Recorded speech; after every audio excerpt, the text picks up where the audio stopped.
Terry Hansen holds degrees in biology and science journalism from the University of Minnesota and has worked as a magazine editor, journalist, and technical writer. His interest in UFOs arose from curiosity about the origin of life and potential evidence for non-terrestrial intelligence. Over the years, he has written about the UFO controversy for various media, including the Minneapolis Star and Tribune and National Public Radio. He is author of The Missing Times, News Media Complicity in the UFO Cover-Up. Please help welcome Mr. Terry Hansen. When I say that the federal government and the news organizations are working with each other, a lot of people are surprised at that. In fact, even a lot of journalists are surprised. And so I want to start out by talking about why news organizations cooperate with the federal government. And next I want to talk about the history of news censorship and how that's achieved in practice. And then how propaganda works to hide important events and reduce public curiosity. Fourth, I want to talk about potential ways to circumvent UFO-related media deceptions, and offer a few thoughts about national security, and then finally talk a little bit about the prospects for achieving a more open, accountable federal government, which I think is what we all dearly need right now. So why do news organizations cooperate with the federal government if indeed that's true? I think to understand this, you have to understand the relationship between the big media companies and the federal government historically going back about 100 years. Now, prior to World War II, the federal government in the United States was relatively weak and disorganized compared to what it's like today. And there was quite a good deal more independence between the media and the government. But this changed rather dramatically in World War II because the British government was locked in a struggle with Germany in World War I, and they needed to bring the Americans in on their side of the war. The British were very expert in the use of censorship and propaganda and controlling the media because they had been running a global empire for quite a long time. And they really knew all the tricks about propaganda. So what they did was they aimed their propaganda machinery toward the United States in order to change American public opinion from being anti-war to being pro-war. And they enlisted the help of President Wilson. And Wilson, in turn, looked to leading journalists of the day, the so-called progressive journalists, such as George Creel and other big names. They were like, Walter Cronkite or someone of that caliber at the time. And Wilson asked Creel to take over the government effort to manage censorship and propaganda for the U.S. And the organization was called the Committee on Public Information. Now, Creel, in turn, looked to his colleagues in the news business to help him operate the censorship and propaganda apparatus. So this really was the first time when the news media and the federal government began coming together in a major organized fashion, and it was to bring the American public opinion around to supporting World War I. Now, this really gathered a great deal more steam in World War II. As you're probably aware, Pearl Harbor was a catalyzing event that brought America into the war. There had been a pretty strong anti-war movement prior to that, headed by Charles Lindbergh and other well-known figures who didn't want us to get into the World War. And to overcome this, it was necessary to again draft the news media into the business of changing public opinion. But at this time, the propaganda and censorship tasks were so big and sophisticated that it could no longer be done by a single organization. So there were two organizations set up. One was called the Office of Censorship that administered control over the news in the United States, and then the Office of War Information, which administered war propaganda. And this was all designed, again, to keep the public behind the war effort.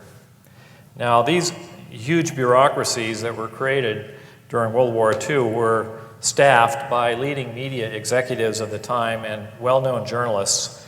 And they were really the ones who were called upon to censor the news and to create propaganda to keep the public in a warlike frame of mind. So, as I say, this really consolidated the relationship. At this point, there really wasn't very much difference between the big media companies and the Pentagon, or the military, I should say. The Pentagon didn't exist at that time. So that, you know, this sort of Chinese wall that everyone thinks exists between the media and the government really broke down altogether. Now, after World War II, this relationship really continued, and the news media kind of came to accept or believe that the United States government faced this permanent hostile threat. The nature of that threat has changed over time, but it's sort of fundamental to the way the U.S. news media look at the world even today. Now it's terrorism, it was communism, it's been various things over the years.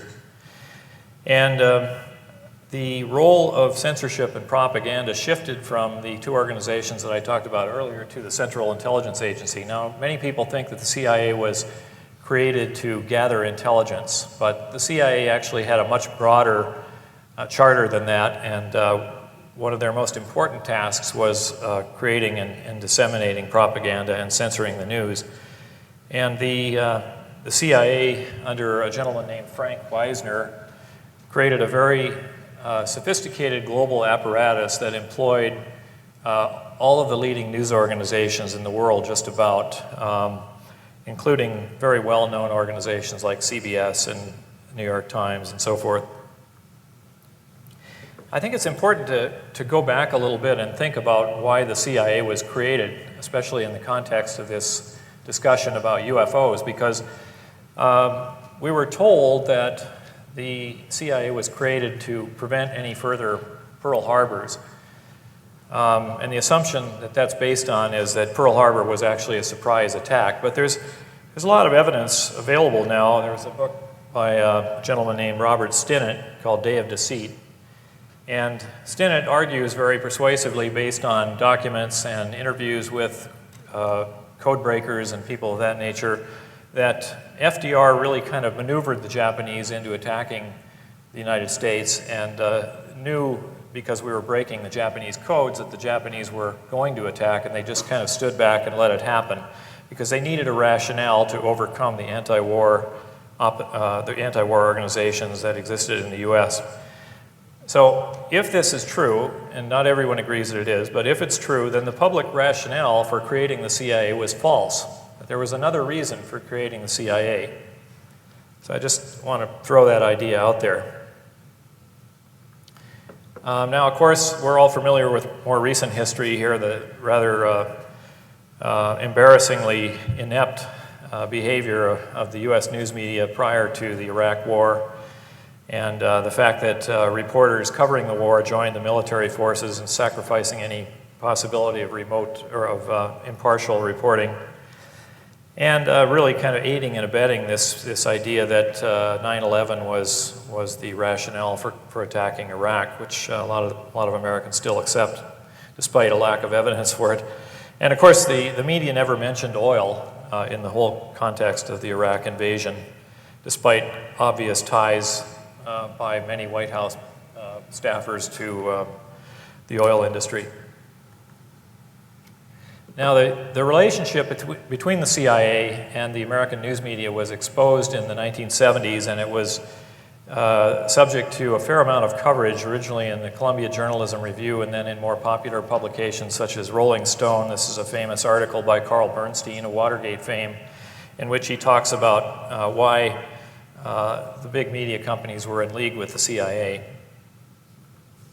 This is an obituary for Sig Mickelson that appeared in the New York Times in the year 2000.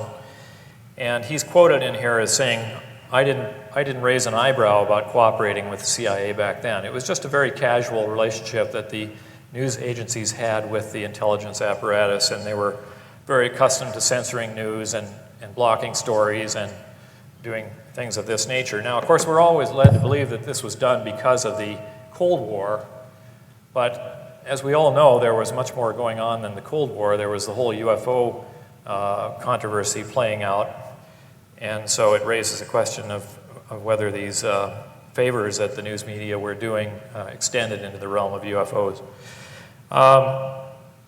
Here's an article from the New York Times also from March 24th, 2001, and it says basically that during the Cuban Missile, or the Cuban Bay of Pigs period, the CIA had the ability to use the AP and UPI wire services to distribute propaganda stories worldwide. So here again, this is very clear evidence that in the mid-60s anyway, the news services were in league with the intelligence apparatus and were making their services available to the CIA for whatever purposes they had. Have things changed any? Well, I don't think so, unfortunately. There's sort of the...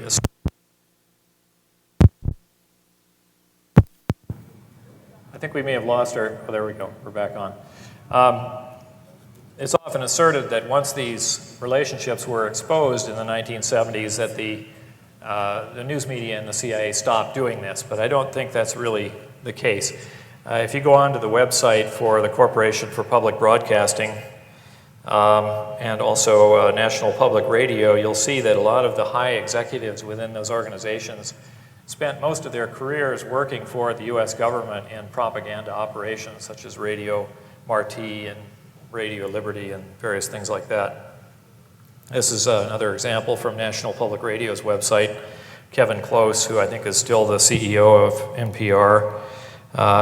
Again, you can read it on their website, but he spent pretty much all of his career as a professional propagandist, and now he's in charge of NPR. Not a very comforting development.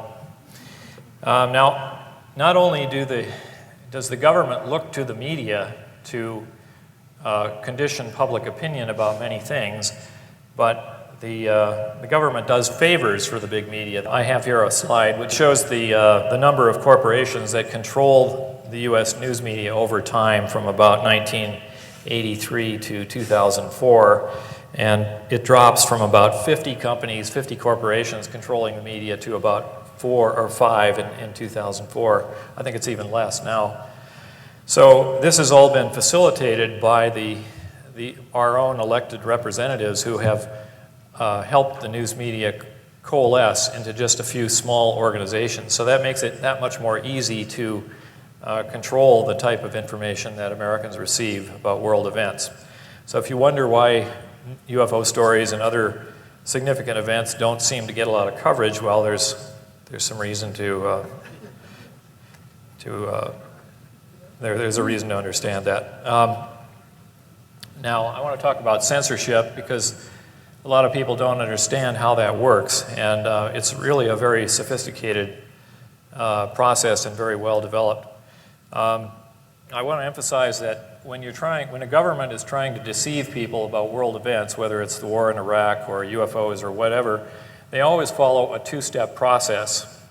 And the first step is censorship, and that closes off public awareness of real-world events. And I quote Walter Lippmann here, who was a well-known journalist and public opinion expert, and he said, "Without some form of censorship, propaganda in the strict sense of the word is impossible. In order to conduct a propaganda, there must be some barrier between the public and the event. Access to the real environment must be limited before anyone can create a pseudo-environment that he thinks is wise or desirable." So that's the first step, censorship, and then that's followed by propaganda, which is intended to create a carefully manufactured false reality in place of what's actually happening. And I quote Edward L. Bernays, who is a very influential public opinion expert. He says, "Propaganda is the executive arm of the invisible government." So this is a very well worked out scheme. So let's get back and talk a little bit about how propaganda works. There are a lot of methods for keeping information under wraps, and one, probably the best well-known, is military censorship, or sometimes referred to as censorship at source. The Pentagon is a very well-financed, very influential organization, and they're capable of suppressing information on a grand scale and do so. Now, another technique is discreet or behind-the-scenes contacts with publishers and media owners. This is also a very common way of squelching a story. The CIA director can call up the publisher of the New York Times or someone at CBS News and explain to them why the government simply doesn't want the public to hear about a certain event, and there are many documented examples of them agreeing to squelch a story. Many influential journalists are recruited by the intelligence community covertly and are working as high-profile journalists, but in fact have a relationship with the intelligence community off the records. Another method is to monitor and intercept news reports. I talked a bit about the wire services before. I'll talk a little bit about that later on. There's lifetime secrecy agreements. This is something that applies to a lot of people that work in government who are dealing with classified materials. They basically sign away their constitutional rights in exchange for a job working in a secret area. There's surveillance of organizations, theft and confiscation of evidence. We've seen some of that in the history of the UFO field. Character assassination. I think a lot of people who've been active in this area have run into that. Threats against individuals and organizations, harassment, and in some cases incarceration of dangerous or uncooperative people. There have always been rumors that people have been assassinated to keep certain UFO secrets undercover. I don't know if that's true, but I've heard that claim made. So let's talk about censorship in World War II to kind of understand how this apparatus all came together. The naval intelligence was really extremely influential in censorship in World War II, and that started in about 1935. They were given the task of censoring cable, radio, and overseas telephone circuits, and military intelligence was assigned censorship of mail and telegraph lines. When the war was more on the horizon, 1940, December 1940, Navy Secretary Frank Knox asked the media to start holding all unauthorized Navy news. So again, you can see that censorship was beginning to set in there a full year before the Pearl Harbor attacks. The Navy knew that something was up, and they were getting ready for it.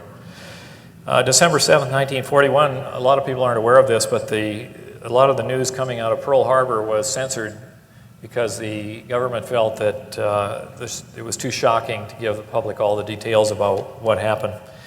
And shortly after Pearl Harbor, I think within about 48 hours, Byron Price, who is executive editor of Associated Press, was sworn in as director of censorship. And he was given the task of censoring mail, cable, wireless, radio, telephone, and so on. Again, I think it's important to emphasize that the executive editor of one of the most influential wire services was being placed in charge of censoring the news. And then Price went on to hire John Sorrells, who was executive editor of Scripps Howard News Agency, and they owned United Press International, another major wire service at the time. So right away, you can see the government was torquing down on those two channels of information there, the wire services. Now, let's get back to the subject of UFOs here. This is an item from Newsweek, December 25th, 1944, called the Silver Sphere Puzzle. And they're saying here that they were citing, our pilots were citing anomalous silver-colored spheres. They came to be known as Foo Fighters, and that the reports of these were being heavily censored by Supreme Allied Headquarters. I think it's important to realize that during World War II, the U.S. did not have a free press for the reasons I've just explained. So we don't really know a lot about what was happening with UFOs during the World War II period because all the news was subject to very careful censorship. It's my personal opinion that there was probably much more going on prior to the Kenneth Arnold sighting and some of the high-profile reports of the late 1940s, but these never came to light during the war years because of the very heavy military censorship that was in place. After the war ended, things loosened up a bit, and we began to see and learn about things that were going on, but then the CIA came in and started torquing down again on that. There were a lot of significant laws passed in the wake of World War II, which really made our society much less open. One was the Atomic Energy Act, 1946. And that declared that a lot of scientific knowledge would be instantly classified. In other words, it would never see the light of day outside of the small group of people doing the research. The National Security Act was created 1947, signed into law, a very controversial law at the time that created the CIA. This again was in the midst of the UFO phenomenon heating up in the media. There's something called the UK-USA Treaty, or the Secret Treaty. It created kind of a global intelligence network among all the major English-speaking countries. And then there was something called the Invention Secrecy Act, which I think is fascinating. In 1951, they passed this law, and it basically stipulated that anyone who filed a patent for a new invention had to subject the idea to national security review by the Department of Defense, Department of Energy, and NASA. So any invention that, in the judgment of these organizations and whatever criteria they were using, could be declared a national security risk and basically suppressed or sequestered by the government. And this continues today. This is a fairly common thing for the government to do to new patent inventions. The censorship sort of began to expand out of the original area of nuclear energy into many other areas of science. And of course, we all know that UFOs have been subject to a lot of interest by the intelligence community. We know about the CIA's Robertson panel, which ordered the debunking of UFOs in 1953. And so, you know, things really began to kind of mushroom out of control. Now, where the Robertson panel recommended that, you know, they were really trying to suppress news coverage of UFOs. And the CIA's version of events is that, well, they thought about it, but they never really did anything. There's a lot of evidence to suggest that they, in fact, did follow through on this program. And one was kind of an interesting conversation reported by Coral Lorenzen in 1953, or actually in a book published after 1953. But she had a conversation with J. Allen Hynek and Lieutenant Robert Olson, Air Technical Intelligence Command representative.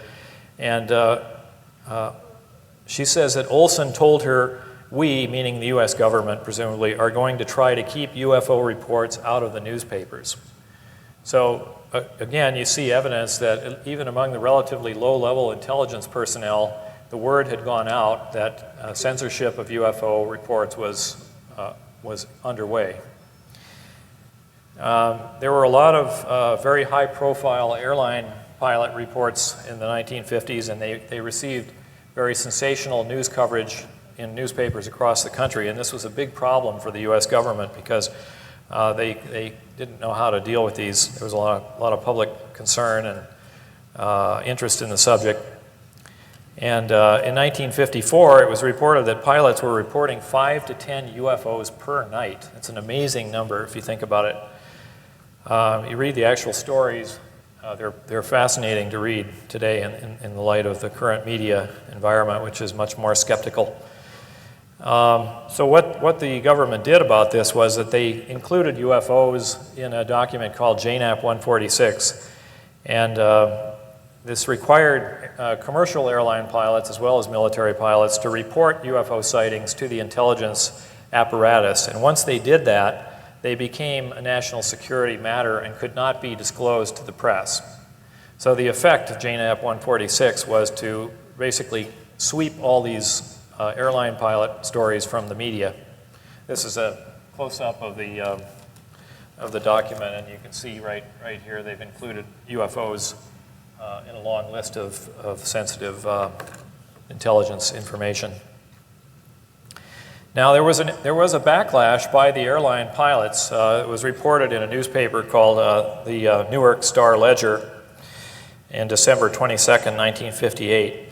And there were about 50 airline pilots who signed a protest against the Air Force censorship of their sightings. They really didn't like this. They saw it as an abridgment of their constitutional rights and tried to overcome it. But and eventually, I guess there were another 400 pilots that joined the group. So there were 450 pilots that were protesting this censorship, but it really came down to whether they wanted to keep their jobs. And faced with that choice, most people cave, and that's pretty much what the airline pilots did. I want to talk a little bit about wire service censorship, because I think there's quite a lot of evidence that was happening from the 50s onward. We all know about the Roswell case. There was a wire service operator, Lydia Sleppy, is that right? I can't remember her name, but she claims that she tried to transmit a wire service report about the Roswell crash, and she got a call from the FBI telling her, do not transmit. So they were obviously monitoring the wire services for UFO reports. Now, when the University of Colorado UFO study, quote unquote, took place in the 60s, many people thought that this was being stage managed by the CIA, by the intelligence community. And one of those was a reporter named R. Roger Harkins. And Harkins one day was asked to do a story about the University of Colorado study by the Denver AP Bureau. So in other words, they were asking him to do the story, right? So he thought, well, this is a great opportunity to test whether the intelligence community is in fact stage managing all the press surrounding this event. So he wrote up a story based on an interview with Jim Lorenzen, in which Lorenzen implicated the CIA. He said he gave him a rationale for why the CIA had to be interested in UFOs. And then Harkins went back and he wrote up a story and he filed it on the AP, assuming that if the CIA was monitoring the wire services, they wouldn't let the story out. Well, sure enough, the story never appeared on the wire, even though the AP had requested it. So there's some kind of interesting information there about suggesting that wire service suppression of UFO stories was happening. And of course, we're all familiar with many other very high-profile UFO sightings that have happened not only in this country but around the world that just vanished from the wire services and are never mentioned by any of the major U.S. news media. And a contrary example, I think, is what I call the internet effect. Steve Bassett talked about this earlier, that the internet has kind of broken the embargo on this subject, and that you can now go around the wire services and around the major media and get stories out via the internet, so they show up, whereas before they just wouldn't have appeared at all. Okay, I'm going to switch to the subject of propaganda. If you've ever seen the movie The Wizard of Oz, you probably remember that little dog Toto here pulls aside the curtain and reveals the Wizard of Oz standing behind the curtain there, manipulating the controls and making the great Oz do his thing. Well, that's kind of really a good metaphor for what propaganda is all about. And as with censorship, there are a broad range of methods of getting propaganda into the media and into the public in general. Cover stories are a good way of spinning things. There's damage control or spin control is sort of a variation. Bogus investigations, we've all seen a lot of that in the UFO field with the Roswell, or the various Roswell reports that have changed over time, the University of Colorado study, and on and on. Recruitment of influential people as spokespersons. We've seen people like Carl Sagan come out strongly against UFOs, trying to give the impression that scientists don't believe in them. In fact, many of them do. Use of group leaders to influence lower-ranking members, front organizations, targeting of selected influential groups, psychological tricks. I'll give an example of that shortly. Rumors and misleading information, disinformation, use of agents, often reporters working undercover as intelligence operatives to spread propaganda. Films and TV programs, I'll talk about that a bit, and books and articles written under contract. That's a very, very common way of disseminating propaganda. Okay, well, I mentioned before that there was this thing called the Robertson Panel. I think most people who are familiar with the history of the UFO story know about that. They wanted to debunk UFOs and try to get them out of the newspapers. Now, not many people know who Robertson was. However, he was not just a public relations hack who was assigned this job of managing media news. He was a very high-level intelligence officer and a leading physicist. This is a photograph of Robertson on the end here in the company of Einstein and Oppenheimer and other leading lights of the physics world. And if you studied astronomy, you probably know about something called the Poynting-Robertson effect, which explains how sunlight clears the solar system of interstellar dust. That was Robertson's work, partly. Now, Robertson not only was a very top scientist, but he had been, during World War II, the principal liaison between U.S. and British scientific intelligence. And he became very good friends with this gentleman, Dr. R.V. Jones. Reginald Victor Jones is his full name. And Jones was one of Britain's leading experts in scientific intelligence and the use of deception planning. And he was very active in the use of deception long after World War II. He attended CIA conferences on the subject. He was a real mover and shaker.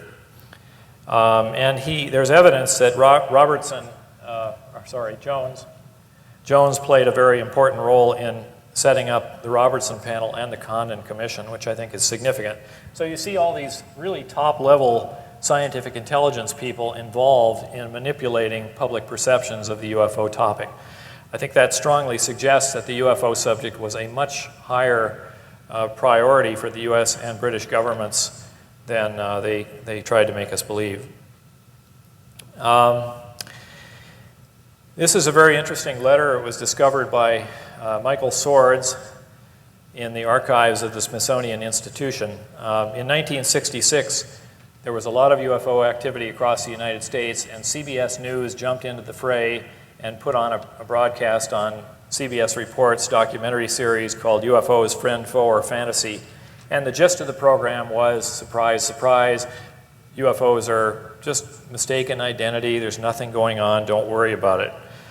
Well, this letter here from Thornton Page, who is a Robertson panel member, basically confesses that that CBS program was a product of the Robertson panel's efforts to debunk UFOs.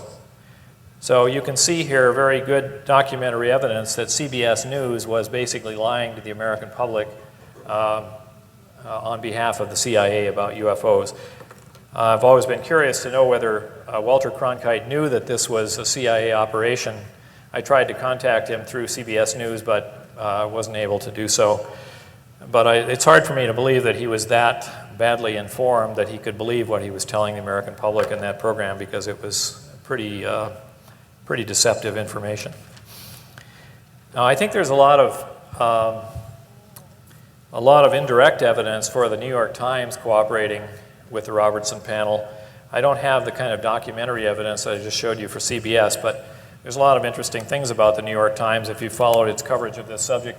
Well, we know, first of all, that the CIA wanted to suppress UFO news coverage, right? This Robertson panel said so.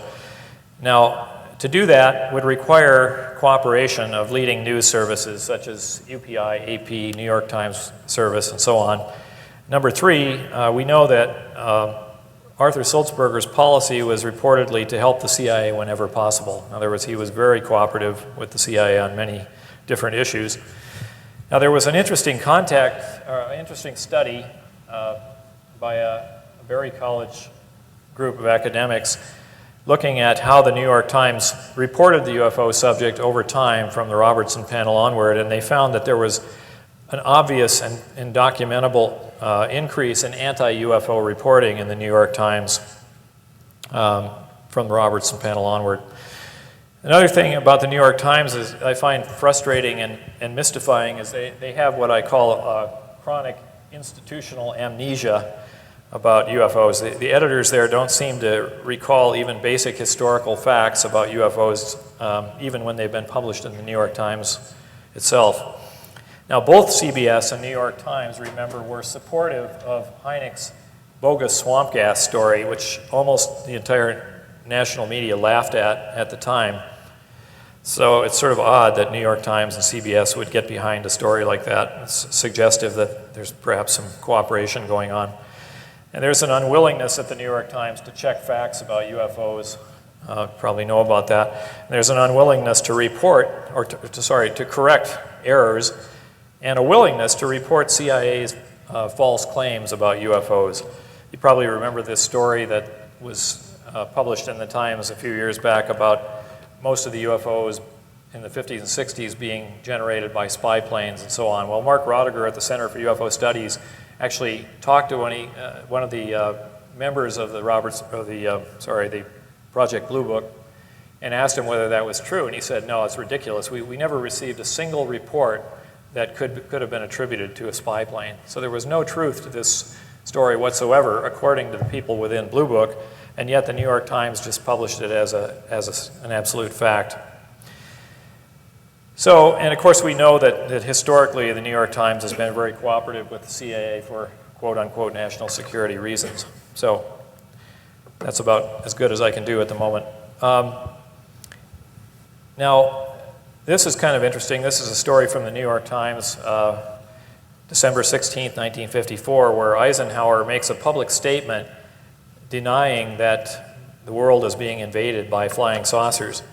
And this story was published on the front page of the New York Times, and then of course it goes on to kind of poke fun at the whole subject and indulge in the standard debunking line that has become so familiar to us all. We're all familiar with the the Roswell disinformation. I'm not sure how I'm doing for time here, by the way, so some of you may want to give me a clue if I'm running over. But we all know that the Roswell story, as the government tells it, has changed over time, depending on what facts have been available to the public. They keep reforming the story and reshaping it in order to conform with the information that's out there. The most ludicrous aspect was this inclusion of the crash test dummies in the story, which is, everybody got a big laugh about.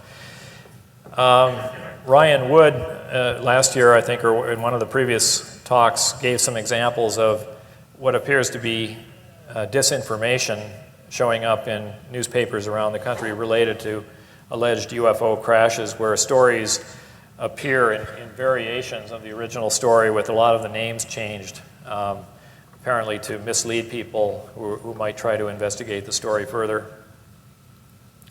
This is a story that I wrote a lot about in my book, but as you may be aware, in the 60s and 70s there were huge numbers of UFOs reported over the missile silos in Montana and other places across the U.S. And this story was well reported by the regional newspapers. There were many, many stories about this phenomenon, but they never seemed to attract any attention from the national media. Major story happening right under their noses, and they're just not interested. But 2 years after it started happening, the story finally appeared in, of all places, the National Enquirer. Well, if you know how the National Enquirer is perceived by particularly intellectuals in the U.S., you'll know that if they saw a headline like this, they would just kind of blow it off. But in fact, this story is entirely true. All these things really did happen, and a lot more than that happened. And again, the mainstream media were silent about it at the time. Eventually, some of these things did start to surface in places like the New York Times and the Washington Post, but it was about 4 years after the story actually occurred. Napoleon is supposed to have said, it's not always necessary to censor the news as long as you can delay its arrival to the point where it's no longer considered news. And you see a lot of that in the way this story is handled. Now, the National Enquirer has a very interesting history, and I think it's worth reviewing that a little bit in detail. The National Enquirer grew out of a publishing family, the Pope family in New York. There was an Italian language newspaper they published called Il Progresso, and in World War II, the editor of Il Progresso was supportive of Mussolini, and this kind of raised some red flags in the U.S. intelligence community, so they infiltrated a couple of OSS agents into Il Progresso to find out what was happening. They ultimately concluded that Pope was not really so much a fascist, but really just wanted better relations between Italy and the U.S. But that was the first time that the intelligence community and the Pope family came together. Now, in 1946, Gene Pope Sr.'s son, Gene Pope Jr., he graduates from MIT at age 19 in engineering. So this is evidence that the kid was very, very bright to get an engineering degree at 19 from MIT. Gene Pope Sr. died in 1950, and there was kind of an internal family struggle over the control of Il Progresso. And so for reasons I'm not really clear about, Pope Jr. lost out in this struggle, and he got another job in, of all places, the CIA's psychological warfare unit. He said that himself. So now, 1952, Gene Pope Jr., he's now 25 years old. He leaves the CIA's psychological warfare unit, and he purchases the New York Enquirer from the Hearst chain, and he later renames it the National Enquirer. And he purchased it for $75,000. Doesn't sound like a lot of money today, but in those days it was quite a big chunk of cash for a 25-year-old kid. And he described this as being an interest-free loan. He was never very specific about where that money came from, and there's been a lot of speculation. Some people have attributed it to Frank Costello. Pope denied that vigorously and said the mob never had anything to do with funding the National Enquirer. And it took quite a bit more extra funding to get the Enquirer up to speed and make it a profitable paper. I think the total amount in 2003 dollars was about 1.6 million when you correct it for inflation. And now one of the first employees of the Enquirer was Bill Bates, who was a former OSS officer. So again, you see these ties between the intelligence community and the Enquirer. In the 1950s, the CIA is spending very lavishly on a variety of media assets, as they called it. And of course, in 1953, as I mentioned, there's the Robertson panel, which wants to debunk, ridicule UFOs. So the next thing that's interesting is that the National Enquirer takes a strong interest in the UFO topic, and in the 60s and 70s particularly establishes a reputation for very sensational UFO-related news coverage. It's about the only national newspaper in the U.S. that pays consistent attention to the UFO topic, but they mix it in with a lot of trashy stories about tabloid topics and celebrities and things like that. So, you know, it sort of sets a pattern for casting the subject into disrepute. So is that just an accident, or was that part of the plan? Well, there's no way to know for sure, but when in the 1970s, when Pope was trying to get the Enquirer into the Winn-Dixie grocery store chain, he got some support from an unusual source, and that was Melvin Laird, Nixon's Secretary of Defense, who helped. What he did was he invited a bunch of Winn-Dixie executives on a tour of the White House, and the executives were so impressed with Pope's high connections to the White House that they agreed to distribute his paper. And a Forbes reporter asked him about this, and he said, how is it that you have these high-level ties with the White House? And Pope responded sort of mysteriously. He said, well, it's politics. One hand washes the other.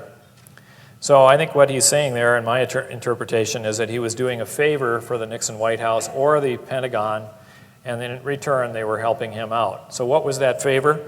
Well, since he came out of the CIA's psychological warfare department, I think it's reasonable to suggest that the National Enquirer was being used as a psychological warfare device to put a negative spin or a debunking spin on the UFO topic, which is exactly what the CIA was trying to do. Now, again, when Pope died in 1988, the person who gave his eulogy at his funeral was Defense Secretary, or former Defense Secretary by that time, Melvin Laird. So there you have it. And I think, a lot of people have said, well, that seems like a lot of trouble for the CIA to go to just to debunk UFOs. But if UFOs were a major national security problem, which I think they were, I don't think it's really all that much trouble at all. In fact, there are other examples of the CIA using this tabloid trick to debunk other political movements. Apparently, John Kenneth Galbraith discovered a newspaper like the National Enquirer when he went to India to serve as ambassador under John Kennedy. So this was something that the CIA's little cookbook of tricks was being used for in other parts of the world. Let's see. Okay, well, I already talked about this. This was the story about the CIA wire service collusion, so I just wanted to reemphasize that there are these ties between the wire services and the national security establishment. Okay, well, let's put all these pieces together for a minute and think about propaganda. What you really are trying to do with propaganda is create a false picture. Remember, you've already eliminated factual information about what's going on. So the public doesn't really know what's happening. So what you do then is you try to create a false picture of what's happening by sprinkling little bits of information in 1,000 different places through all the different media organizations to create this idea that UFOs are nonsense, they're seen by crazy people, on and on. You know the story. And I've already shown you evidence that CBS was involved in this. There's strong circumstantial evidence that the New York Times was doing the same thing. Wire services we know are tied in with the CIA, and they tend not to report UFO stories. National Enquirer, I talked about that. So if you sort of see, you got the Robertson panel here feeding into the Wisner's Wurlitzer, which is the CIA's propaganda apparatus, and then out through all the various news media outlets. Now there's another way that there are other high-tech ways that you can suppress or override the media or insert propaganda, and one is this kind of interesting psychological warfare aircraft. It's called Commando Solo, and this airplane is capable of flying over an area. Let's say a UFO crash happens and it's getting broadcast on the local news radio stations and so forth. Well, what this airplane can do is fly in, overpower the local broadcasters, and insert completely different programming right over the top of all those other broadcasts. Okay, well, so let me just kind of summarize this in the context of a UFO crash. Suppose there's a UFO crash. The first thing that the government or the military authorities would want to do is detect it before everyone else. And of course, they're well positioned to do that because they have a very extensive array of intelligence gathering resources, radar networks, echelon, satellite surveillance, and all this. So the likelihood is that they would get there first. They would know about it before almost everyone else in the world knew about it. And the next step would be to impose media censorship via all the methods that I just described. Third step is to create a pseudo-environment, cover story or whatever, however you want to explain it away, using all the standard tricks. And then sort of mop up any loose ends and reinforce the official story through regular denials and deceptions. So I think that's kind of basically how they do things. Now let's just consider the whole idea of a UFO crash. The world is a small place today. We think of it as a small place, but if you've ever gone sailing or traveled in many parts of the world, it's a pretty big place still, even today. And the likelihood is, if a UFO crashed at random, that it would wind up in some remote area in the ocean or a desert or something like that. And so the public wouldn't very likely learn about it. But the possibility is that UFO crashes, if they occur, we think they have occurred, they may not be random. They may not just crash at random. They might even be brought down by our military. As I said before, if it's true that there was a lot more UFO activity going on in World War II that the public wasn't told about because there was no free press, the military may have been developing technologies to shoot down UFOs on the side, of course very covertly during World War II, and then at the end of the war maybe they had these available when the UFOs started poking around over Los Alamos and places like that in the desert Southwest. I don't know if that's what really happened, but it may be that these crashes are not random because they occur near military installations in some cases. Now, one of the most extraordinary events of modern history was certainly the detonation of the first atomic bomb in New Mexico at the Trinity site. This was a public event in every sense of the word. I mean, it created a blinding flash of light, an enormous noise. It was seen and heard over a wide area. Many people knew about it, and yet they were able to explain it all away as an ammunition dump that had exploded and not, causing no loss of life. And the press pretty much bought that story. So it shows you how even something as obvious as a nuclear explosion can be explained away and suppressed. So if you can do that, the idea of suppressing knowledge of a UFO crash is probably relatively trivial. Another question people have is, can a small group of people really fool the world about a story this big, a story this important? And to counter that, I always cite this organization in World War II called the London Controlling Section. This was a group of very well-connected and highly talented British intellectuals and military officers who planned all the deception strategies for World War II.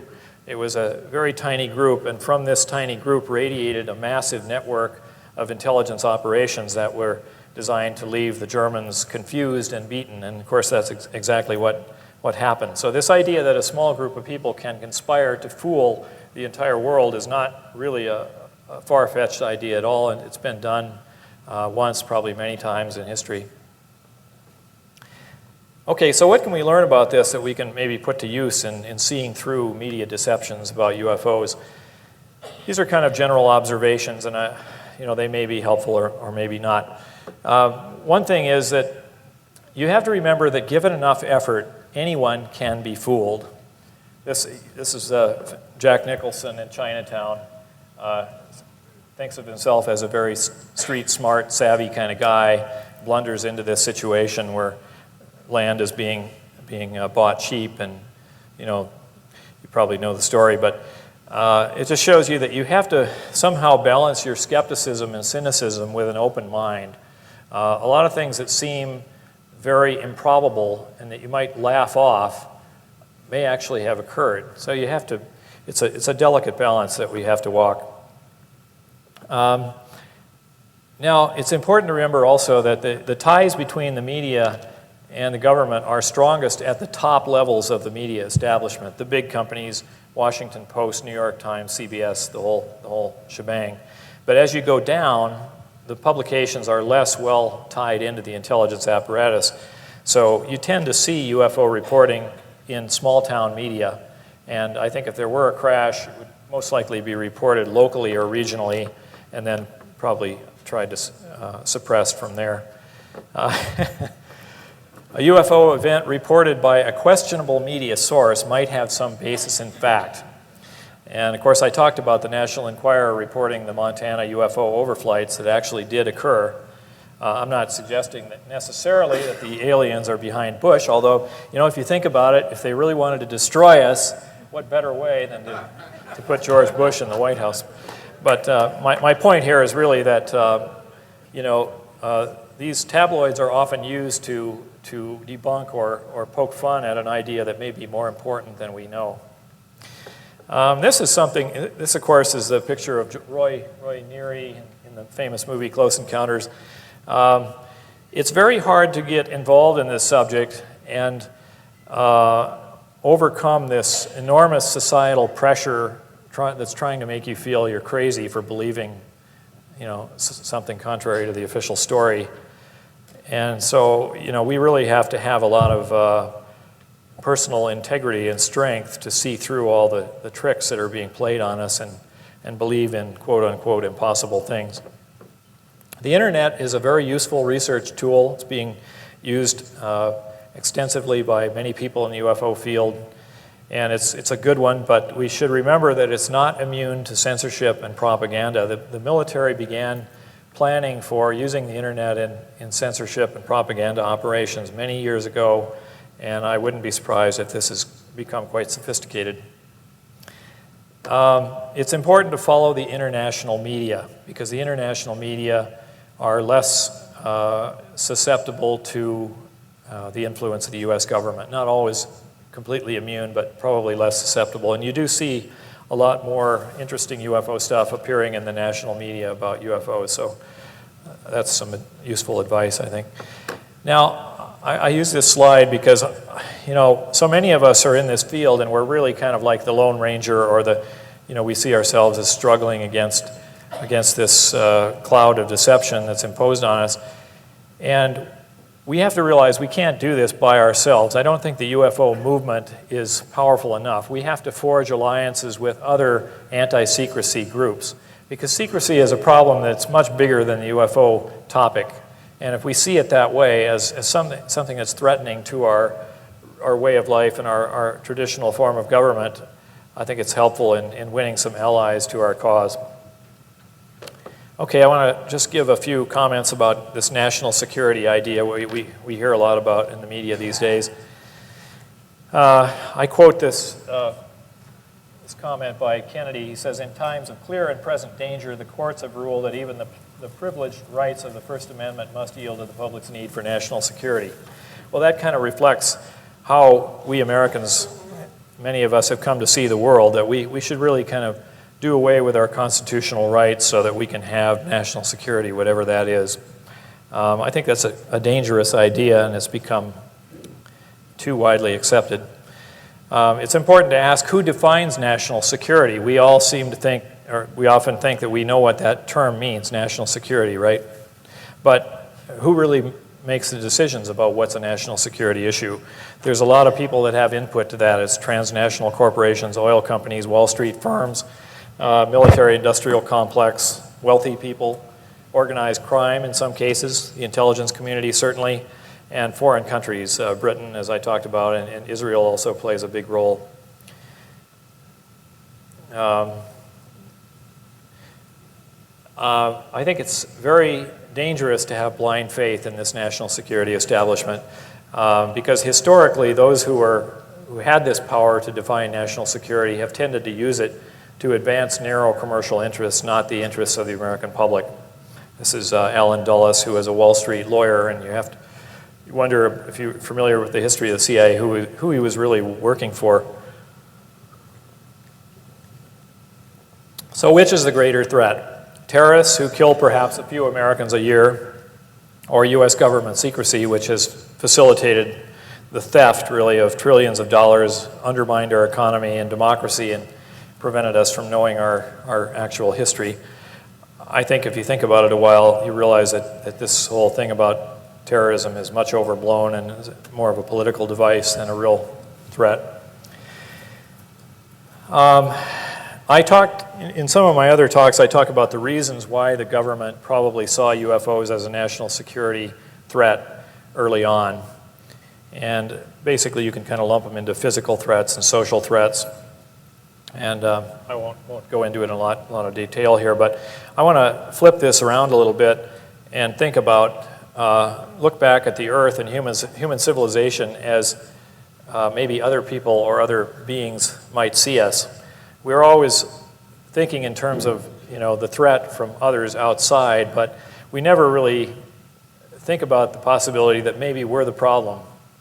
And I don't know for sure if that's true, but it's useful to think about this for a little bit.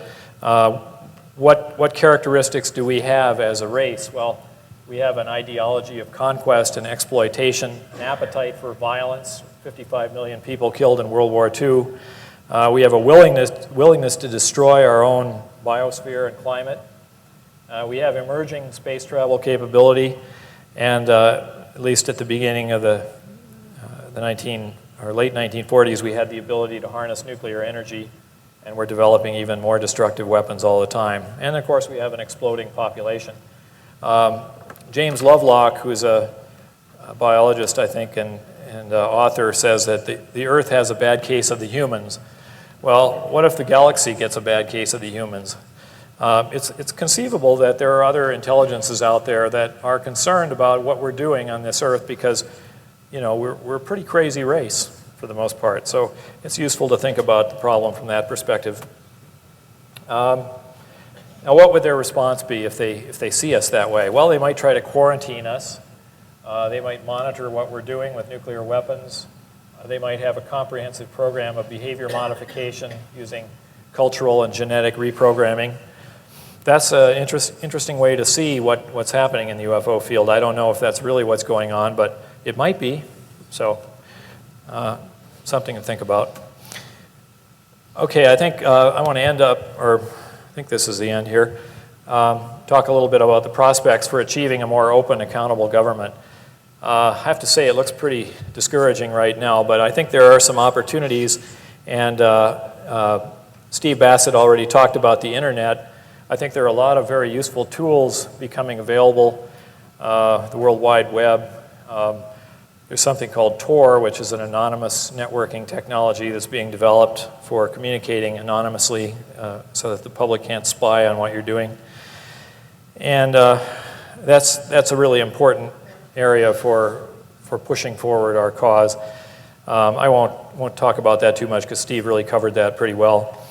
And then I think it's possible that although things look pretty bleak in the United States right now as far as openness and accountability, that there might be some event that triggers so much public outrage at the system that there's a popular uprising for fundamental reform. Well, these are some of the new media opportunities. Linda Howe is doing that with Earth Files, and Ryan is working on his project. There are lots of good examples, and I can't really list them all. The pitfalls of the new media, well, it fragments the mass audience, so it makes it more difficult to reach large numbers of people except by piecemeal fashion. There's easier government surveillance through the internet. It's kind of a two-way channel. There's a high noise level on the internet, so the quality standards tend to be kind of bad. There's these preferred service initiatives, people that are trying to destroy network neutrality. There's greater internet control by the Pentagon. There's government-sponsored disinformation. I think there's a lot of this on Wikipedia, in my personal opinion, having looked at some of the stuff on there. And there's probably a lot less funding for investigative journalism as the big media companies become weaker economically. Now the event that might catalyze a change is maybe something like this. I don't know if you're aware of this, but a lot of people don't believe the official story about September 11th. And there's some pretty high caliber intellectuals that are involved in this. If it turns out that this was an inside job that the government designed to, in the manner of Pearl Harbor, to get the public behind the war effort to invade Iraq, it could be could create a lot of public anger at the government, and we might be able to leverage off that for the UFO field. I think Steve kind of intimated about that a little bit. These are some of the polls that show a skeptical public about 9/11. So the point is that people, when they're really motivated, when they're really fired up about something, they do have the power to force change. It can be done. And we shouldn't get too depressed about our current situation under the Bush regime, because things can change pretty quickly if the public is motivated. I'd like to end with this comment by Daniel Ellsberg, which I think is worth thinking about. He says, "The risks of no secrecy are the risks of democracy." And his point is that, it just comes with the territory. Either we're going to have an open society and accept some of the risks of that, or we're going to give it all away and convince ourselves that we live in a safe, secure place, but we have no freedom. So I think we've gone much too far in the direction of the national security state. That's about all I have to say. Thank you very much.